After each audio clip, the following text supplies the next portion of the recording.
Hello everyone, welcome back to our channel bond with kids. आज हम इस video में इंग्लिश के ओरल क्वेश्चंस देखने वाले हैं क्लास एलकेजी एंड यूकेजी के जो स्टूडेंट्स हैं उनके लिए। इस टाइप के जो ओरल क्वेश्चंस हैं आप बच्चों से ज़रूर पूछें, क्योंकि इस टाइप के ओरल क्वेश्चंस पूछने से उनके जो कॉन्सेप्ट्स हैं वो क्लियर होते हैं, ओके, और उनकी प्रैक्टिस भी होती है और रिटन में भी उनको हेल्प मिलती है। तो लेट्स स्टार्ट द वीडियो। देखिए, सबसे पहले आप अगर शुरुआत करना चाहें तो राइम से या रीडिंग से भी कर सकते हैं, या ए से लेकर जेड तक ABCD बुलवा कर भी कर सकते हैं। बट मैंने यहाँ पे वो जनरल क्वेश्चंस नहीं लिए हैं, डायरेक्टली जो इम्पोर्टेंट क्वेश्चंस हैं वो लिए हैं। तो यहाँ पे आप उनसे 5 वाउल्स पूछिए। सबसे पहले हमारे जो 5 वाउल्स कौन कौन से होते हैं वो आप पूछ सकते हैं, और हमें पता है 5 वाउल्स होते हैं A, E, I, O और U। ये हमारे 5 वाउल्स होते हैं। उसके बाद 2 object start with letter S।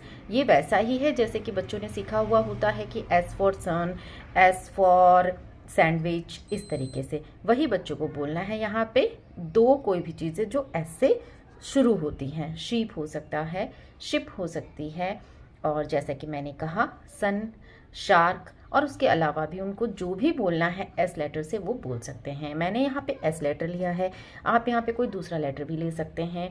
जितनी बार ओरल लें लेटर को बदल सकते हैं, चेंज कर सकते हैं, it totally depends upon you. Okay, next आप देखिए स्पेल आउट। स्पेलिंग जो सिंपल वाली हैं, जैसे डीज की स्पेलिंग हो सकती हैं, 3 लेटर्स की CBC स्पेलिंग्स हो सकते हैं, वो आप बच्चों से पूछिए ताकि साथ साथ में वो लर्न भी करते रहें। राइमिंग वर्ड का जो कॉन्सेप्ट होता है ये ज़रूर आता है LKG में भी और UKG में भी। तो राइमिंग वर्ड्स, जैसे कि कोई भी राइमिंग वर्ड आप उनसे पूछ सकते हैं। जैसे मैंने से का राइमिंग वर्ड पूछा है, दैट इज़ पे, कट का बट, ठीक है। और भी अगर उनको दूसरे वर्ड्स आते हैं राइमिंग के, वो भी सही हैं। टेल का राइमिंग वर्ड सेल, इस तरीके से।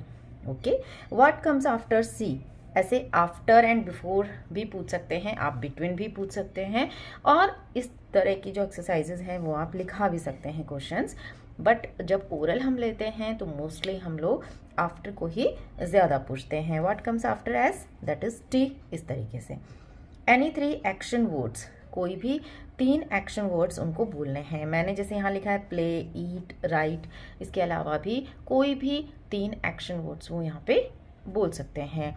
अपोजिट ऑफ बॉय, तो अपोजिट वर्ड्स का जो कॉन्सेप्ट है वो भी आपको यहाँ पे इंक्लूड करना है। इस टाइप की जो ओरल के क्वेश्चंस होंगे उनमें सिंपल वाले आप कर सकते हैं, जैसे इन के लिए आउट, अप के लिए हाई, इस तरीके के जो सिंपल ओरल हैं वो भी आप इसमें इंक्लूड कर सकते हैं।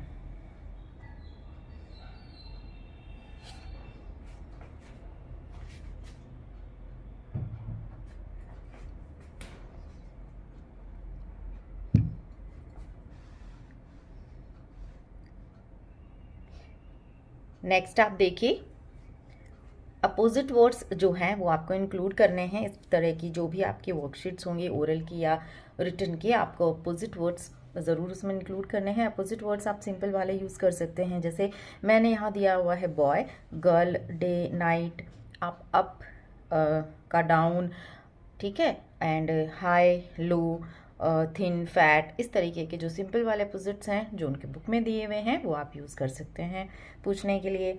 नेक्स्ट वी हैव, आप कोई भी उनकी बुक में जो राइम है वो पूछ सकते हैं, ज़्यादा जिस पे उनकी मैडम कहे कि भाई इस तरीके की राइम्स होंगी, 2 to 3 जो भी इंपॉर्टेंट राइम्स हैं वो आप पूछिए। वैसे बच्चे सब सारी ही राइम्स को लर्न कर लेते हैं इसलिए, क्योंकि उनको स्कूल में बार बार लर्न कराई जाती हैं। अब ए और एन का यूज़ करना है, तो ओरल में ही मैं वर्ड बोलने वाली हूँ, आप वर्ड बोलिए बच्चों को और उसी के साथ वो उसको बताएंगे कि ए एग या एन एग। तो एग, ठीक है, तो एग सुनते ही उन्हें पता होना चाहिए एग का साउंड आ रहा है, दैट मीन्स यहाँ पे एन आएगा। ऐसे ही ट्री का साउंड आ रहा है तो वो वहाँ पे क्या आएगा, अ ट्री आएगा, इस तरीके से, ठीक है। Now next we have make plurals. Plurals को बनाना है आपको, ठीक है। तो जैसे बुक का प्लूरल बनता है बुक्स, फ्लावर का प्लूरल हमें पता है यहाँ पे बना हुआ है फ्लावर्स, इस तरीके से। The cat is sitting dash the wall, इस तरीके के जो सिंपल सेंटेंसेस हैं जिनमें क्या प्रीपोजिशन बच्चों से पूछ सकते हैं कि इन आएगा कि ऑन आएगा, तो the cat is sitting on the wall, the fish is swimming in the water. इस तरीके से और भी टाइप ऑफ सेंटेंसेस हैं जो भी हैं आप फ्रेम कर सकते हैं और बच्चों से पूछ सकते हैं। नेक्स्ट आप देखिए ये वाला जो क्वेश्चन है, मोहन इज़ वेरी क्लेवर। तो मोहन एक बॉय है, मैन है, तो उसके लिए हम क्या यूज़ करेंगे, हम यहाँ पे यूज़ करेंगे उसके लिए ही।